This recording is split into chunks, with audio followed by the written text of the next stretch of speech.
جنت الفردوس والوں کو صبح بھی شام بھی۔ جب اللہ نے جنت الفردوس کو مکمل کیا تو کہا انتقی بول، انہوں نے کہا قد افلح المؤمنون، ایمان والے کامیاب۔ اللہ کا وعزتی وجلالی لا یجاورنی فیک بخیل، مجھے میری عزت اور جلال کی قسم بخیل آدمی تیرے اندر نہیں آ سکتا، نہ مرد نہ عورت۔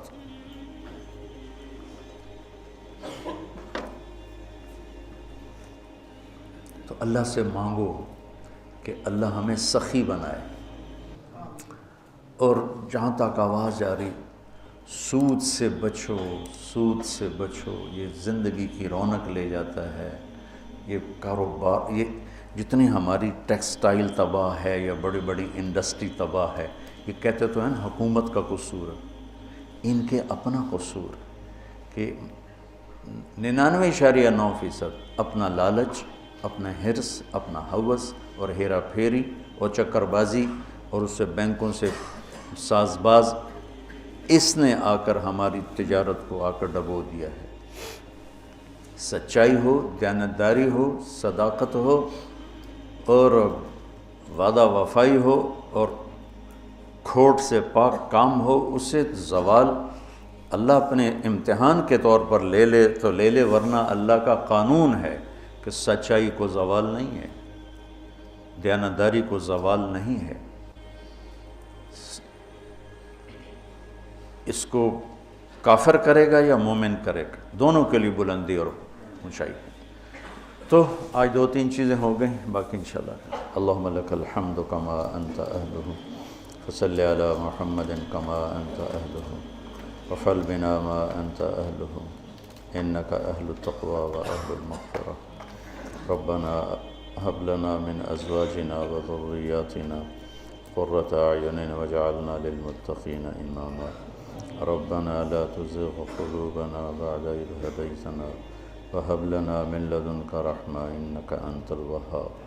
اللهم اشفنا من كل داء وعافنا من كل بلاء وجنبنا من سيء الأسقام وارزقنا بغیر حساب من حيث لا نحتسب۔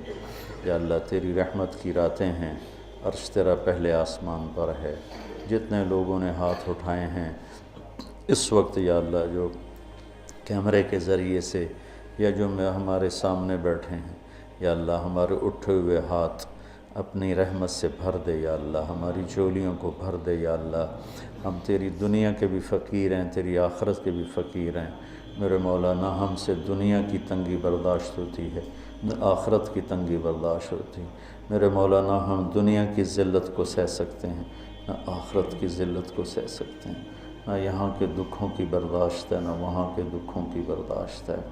اور میرے مولا ہم تیرے سامنے شرمندہ ہیں کہ تو نے بہت دیا اور ہم نے ناشکری کی، تو نے پردہ پوشی کی، ہم نے دلیری کی۔ یا اللہ اپنے محبوب کے آنسوؤں کے صدقے ہم پر اور پوری امت پر رحم فرما، اور جتنے لوگوں کے اٹھے ہاتھ ہیں اور جتنی ان کے سینے میں تڑپتی ہوئی فریادیں ہیں وہ ان سب کے حق میں قبول فرما۔ میرے دیس کی حفاظت فرما، اس کو اندرونی بیرونی دشمنوں سے بچا۔ یا اللہ کوئی کلمہ خیر زبان سے نکلوا جس سے تیرے بندوں کو فائدہ ہو، کلمہ شر زبان سے نکلنے سے محفوظ فرما۔ یا اللہ ایسی بات کرنے کی توفیق دے جس سے امت کے دل جڑیں، ایسی بات سے بچا جس سے امت کے دل پھٹیں اور ٹوٹیں۔ یا اللہ پوری امت کو امت بنے کی شان نصیب فرما۔ یا اللہ جتنے لوگ روزے رکھ رہے ہیں قبول فرما، جو ابھی تک نہیں رکھ رہے سستی کی وجہ سے ان کی ہمت جوان فرما۔ اور یا اللہ جو تیرے گھر پہنچے ہوئے ہیں، تیرے حبیب کے گھر پہنچے ہوئے ہیں، ان کی حاضریاں قبول فرما۔ اور یا اللہ جو تیرے نام پہ کھانے کھلا رہے ہیں، سحریاں کروا رہے ہیں، افطاریاں کروا رہے ہیں، ان کی یہ ساری خدمت قبول فرما۔ اور یا اللہ ان سارے بچوں کو آنے والے وقت کا بڑا عالم بنا، ہادی بنا، مہدی بنا، ہادی بنا، مہدی بنا، ہادی بنا، مہدی بنا، والدین کی ٹھنڈک بنا، پورے امت میں امن کا پیغام لے کے چلنے والا بنا، پوری امت کو جوڑنے والا بنا۔